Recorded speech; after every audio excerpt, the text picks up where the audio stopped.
Shawn Desman. I mean, What's going on? This is crazy. This is kind of surreal for me because I grew up in the Much Music era. Yep. So I was sitting at home watching TV, watching your music videos, jamming out, wishing I was a VJ one day. And now here you are in Calgary, back. Right? Thank you for talking to us. Oh my God, thank you. Of course. Thanks for having me. Of course. I mean, I kind of want to go back to that time, though, because it was such an epic era of music. Yeah. Much Music Video Awards, Video of the Year for Night Like This, Yes. 2011, I think. Yeah. Jessica Alba in your music video for yes. Sexy. Yeah. It's such a crazy era. When you look back on it, what is the most memorable or surreal moment that you have? Because it was such a... I think one of the most memorable moments I've had, and I really remember it stuck with me, is when my first album went gold. Because I was a rookie, had, just my first album, just got a big record deal. And I got called into the office for a meeting, apparently, that's what they told me. And then I walk into the boardroom and the entire company is there. No. And they present me with my plaque. And of course, I'm an emotional dude. I lose it. And it was I just remember that because it's all the hard work. Because I think people think that was the beginning for me when it wasn't. No. I was already, 10, 15 years before that singing in Portuguese. Absolutely. Making Portuguese albums. Yeah. Being the Portuguese Justin Bieber across Canada, touring Portugal, the US. And so that was a big moment for me. It was kind of, you're wow, I made it here. Exactly. Nice. Exactly. Yeah. When you look back at your career then and now, how's the industry changed the most? Oh my God. Couple things. Streaming, one. Yes. So, I come from the era where you had to go into a store to buy music. Totally, yeah. You had to buy the physical HMV. copy. Yes, you had to go to HMV. And now when I think about you literally just go on, Spotify or Apple Music, Amazon, type in Shawn Desman and anybody in the world can listen to you. Exactly. And I'm just I wish that was around when, back in those days, because I feel it'll be a different day for me. It was just at your fingertips then. Yeah. 100%. That, and then of course social media. Totally. Is And you're killing it. TikTok? Thank you. Oh my God. It's a job in itself. 100%. And I was saying, after every show, it takes me between TikTok and Instagram, probably about 3 hours. No way. To go through and comb all the messages, because I respond. Yeah. And I and I comment. So, because it's And that's important. why people love you too, because your 100%. connection. You connect to the fans so much. So those are the two major different things. Now, you did take some time off from music. Of course, you were building your family. Was there ever a point in your career that you thought, I'm kind of over it? Or were you always kind of deep down you know what, I'm coming back to it?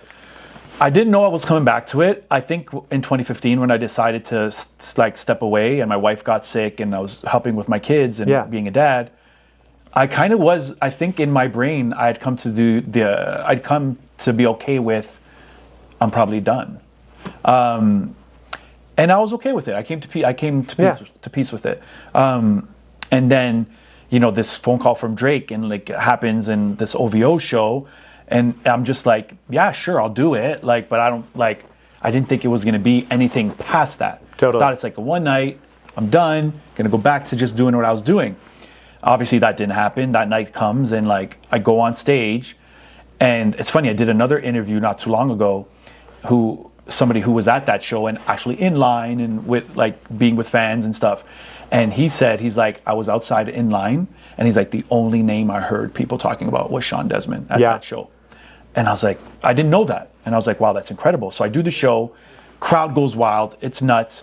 I come off stage and Drake grabs me, pulls me aside, and he's dude, what's that's great. What are you doing? And I'm dude, unfortunately, I lost the love for music. I lost my passion. And he's yeah, I get that. That happens. But you hear those people, those songs, timeless. He's those people need you. You got to start making music again. So I can only imagine your drive home that night. You're thinking, what's next? Yeah. Well, first of all, driving home, my family was all at that show, and we get in the car and we're driving, and she looks at me and she says, "Babe," she's "I don't think you realize what you did in that room today."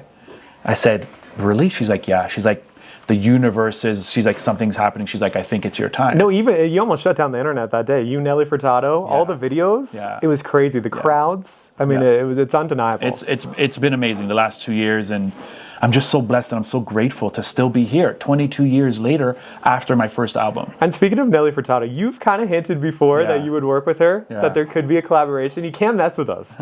Is this going to happen? We are talking. Sick. We are. And she's super busy. I'm super busy. Of course, yeah. So it's about, we really want to do something together. It's about finding that pocket of time. Totally. Where we're able to get in a room and do something. Like, I was messaging with her a couple of days ago. Like, we were texting back and forth some ideas and stuff. And she's so great. And I've always wanted to do something with her, obviously because of the Portuguese connection. Absolutely. And because I just think she's amazing. Totally. So, yeah, we'll see what happens. If it's meant to be, it's going to be. That's what I say. We're crossing our fingers. 100%. Now, you mentioned about, creating Portuguese music early on in your career. And some people might not realize you were hustling from a very young age. Oh, yeah. Your dad created a studio for you, I believe. Yeah. I remember being in grade 6 and coming home to like a computer and a keyboard. And he's like, all right, you want to make music? Make music. 12 years old. And I started from there. I was producing stuff already, making my own ideas. And then finally, this was like post-Portuguese music, and I started sending in my demo tapes to like record labels, and got a phone call one day, and it was like, we want you to come in for an interview. Like, we like what we hear. I got there, they offered me a deal, and I had a deal, and I was totally on a plane to Sweden like a couple months later. No way. Yeah. Yeah. Well, you fought your way to the top. So what is your biggest piece of advice you have for people who also are chasing a big dream? That kind of, it seems like the road is long. What did you determine? Like, how did you get through all that? Honestly, I feel, what I want to tell people is like, keep good people around you. It's so important. Be prepared to for being turned down. Yeah. And just not great things all the time. Be prepared for people just saying things to you, especially now with social media. I'm good because I've learned to be like, who cares? I don't care. I don't care. Say whatever you want. I tell them to go eat a Snickers bar when they say something. I love that. Eat a Snickers bar. That's my famous line. Smile and eat a Snickers. We need that on a shirt or 100%. A hat. And really, really be 100% into it. Yeah. You can't do things halfway. You got to be, especially with music, there is no halfway doing it. You got to be all in. And again, just be prepared for some sad moments, but there are also really great moments. Totally. That's what I would say to anybody. And just work hard. Work ethic is everything. Talent is great. Work ethic is everything. Now, you are a dad to 3. Yeah. Have they reached the point where they realize Dad has done some pretty cool things in the past? Or are they still kind of like, Dad, you're kind of embarrassing? No, well, so it's a little bit of both. Okay. So they do realize now that their dad is kind of a big deal. Yeah. But then sometimes I'm making TikToks and stuff, and my son will straight up be like, that was cringe. And I'm like, really, Owen? He's like, yeah, don't do that. That was cringe. I'm like, okay, he's 12. But yeah, it's cool because we go out and we do things and we go places, and now they see people recognize me. People know who I am. So autographs, pictures, and my daughter's the best. We'll be at dinner. She's sitting beside me, and she notices everything. And she'll be like, Dad. Someone's coming. Yes, Sienna. She's like, they're talking about you. They're gonna come get a picture. I'm like, okay, Sienna, they're gonna come. Don't worry about it. Yeah, so it's great. That must be so cool for you to see. Yeah. Now, you and your wife, you're Chantel, 12 years old, you met? Yes. How did you meet? What? So we met we went to the same dance studio together. Oh, cool. So yeah, I walked in one day, and funny, I tell this story all the time and people don't believe me, but I walked in, she came out of the dance studio, I looked at her, we made eye contact, and in my head I was like, I'm going to marry her. Wow. Literally. And all these years later. What is the key for you? To be honest, I don't know. People ask you all the time, and you're we just love each other. It's a great, we just I don't know, I just felt something. I felt a connection. I felt something when I saw her, and here we are, 30 some odd years later. We've known each other for over 30 years now. Yeah. We're happy. We have 3 amazing kids, and she's had her health struggle. What I love is we're each other's person, and when I was at my probably lowest, she was there for me, and she really helped me. She not convinced me, but really was on me, going to therapy and seeing somebody to better myself, because she's like, if you're no good for yourself, you're no good for us. She has ulcerative colitis, severe ulcerative colitis, and lives with an ostomy bag now.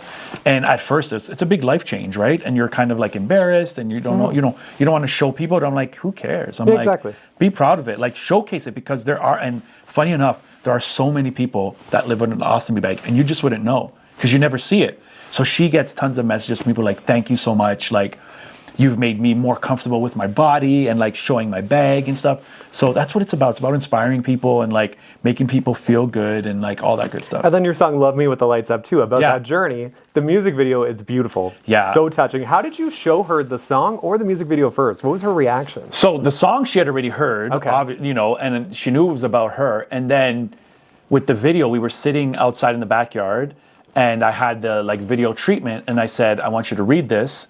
And so she read it and she started bawling her eyes out. And I said, you know, I want you to be in the video. All these amazing women are going to be in this video. I want you to be in it. I want you to like be showcased in it. You know, you don't have to, but I would love. And she was like, oh my God, yeah, I'd love to do it, you know? And we had so many great people, Alicia McCarville, Birds Papaya, Kat and Nat, all these amazing influencers who I like literally went up to and was like, I'm shooting this music video. Do you want to be in it? And they're like, yeah, let's do it. Well, not even knowing what it was about, nothing. They're like, we're in. Deal. You know Shawn what I mean? Desman, I'm down. Yeah. Well, it's new music, of course. Maniac, we were playing that all the time. We got tons of requests for it. I love that. Of course, A Beautiful Day, Heels on the Ground. Can we expect more new music coming out this year? Yes. So, funny enough, every Friday, so the show that I did in February at the Phoenix in Toronto, we taped that as a live album. So every Friday from now until like the end of June, we put out a song from the live album. And then the live album will come out at the end of June digitally. And then in July, I have a song called Never Fall in Love Again that's going to come out. I actually do it in my show. Yeah. And it's one of those songs that it's like online. People are like, when is this coming out? When is this coming out? When is this coming out? People seem to be resonating with this song. It's a great song. And that one's also about your relationship with your wife 100%, too, right? yeah. So that'll be coming out in July, and then you know some collaboration stuff that's in the works that we're working on. Yeah, I'm just gonna keep putting out music. Nice. And like keep touring big things for 2025. Obviously, this tour now, November, East Coast Canada, finishing off at History in Toronto, sold out already. Like it's been amazing. Which is kind of a full circle moment too, right? It there. is, With Drake. 100%. Where it all started for me, it's ending this year there for me with my own like headlining sold out show. That's crazy. Yeah. You were at Stampede right before? I was. What year was that? Like 2013? I'm gonna say in and around there, maybe even 2014. What do you remember from that Stampede? Because it's crazy. I remember I've only been to one. all the deep fried things Everything that they want you to eat, like the crazy things. I remember going on this ride and I'm terrified. I don't know why I went on it. But it's like a drop zone, so like it goes up and then just falls down. Yeah. I don't know why I did that. Those are the things I remember the most for some reason. Well, you got to come back. I mean, Nelly Furtado was here too just this past summer. It was wild. Yeah, it's a great. I'd love to come back. It's always a good time. So many people like come in for that. I know it's crazy time here for you guys, but yeah, great show. I'm pretty sure I'll be back for Stampede. Well, we can't wait for the show tonight. Your music is so uplifting and positive. I can't wait. I'm going to be singing my heart out. Yes, I love it. What can we expect though? What's different about this tour? It's it's funny. The way I describe it is like I feel like when I was touring before, it was like a room of like women trying to get with Shawn Desman. Yeah. Maybe there still are a couple of them. Definitely. But it's more now like a room of adults. Totally. Respect and love. I just feel so much love in the room.